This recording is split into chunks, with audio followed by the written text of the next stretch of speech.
Hello everyone and welcome to Live 1000 Years. I'm your host and the author of the book, Brent Jordan. Today we're going to read from chapter 5 entitled, Where Are We Going? The article found on page 254 is Scientific Evidence of Existence After Death. So let's get started. For over 6 million years of human history, no one was 100% absolutely positive what happens to us after our brains stop functioning, our lungs stop breathing, and our hearts stop beating. For 6 million years of human history, no person ever produced any scientific evidence that anyone returned to life again after his or her brain, lungs, and heart no longer lived. For 6 million years, every human culture simply had faith that when our head and body stopped functioning, we either went to heaven or hell, or a similar place, returned to the earth by means of reincarnation, or simply rotted in the grave. It was not until our lifetime that we learned for the first time in human history exactly what happens to us after we stop living. Medical doctors call it the Lazarus syndrome. The Lazarus syndrome refers to people who have been brought back to life again after their brains, lungs, and hearts stop functioning. You probably know Lazarus. He's the New Testament biblical story. It goes that a man named Lazarus died, and 4 days later, Jesus of Nazareth miraculously brought him back to life. The New Testament book of John, chapter 11, verse 38 to 43, reads, Jesus, once more deeply moved, came to the tomb. It was a cave with a stone laid across the entrance. Take away the stone, Jesus said. But Lord, said Martha, the sister of the dead man, by this time there's a bad odor, for he's been there 4 days. Then Jesus said, Did I not tell you that if you believe, you will see the glory of God? So they took away the stone.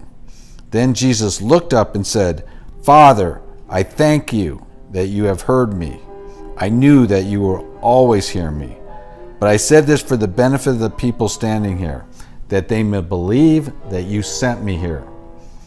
When Jesus said this, Jesus called out in a loud voice, Lazarus, come out. The dead man came out, his hands and feet wrapped with strips of linen and a cloth around his face.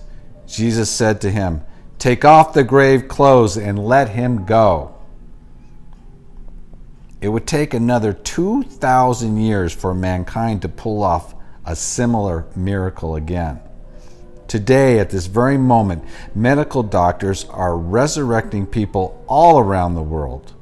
The Lazarus syndrome is so common today that most people don't find it miraculous at all, or even extraordinary. The Lazarus syndrome has eluded everyone but Lazarus and Jesus of Nazareth himself for millions of years. Yet most people find it rather whatever.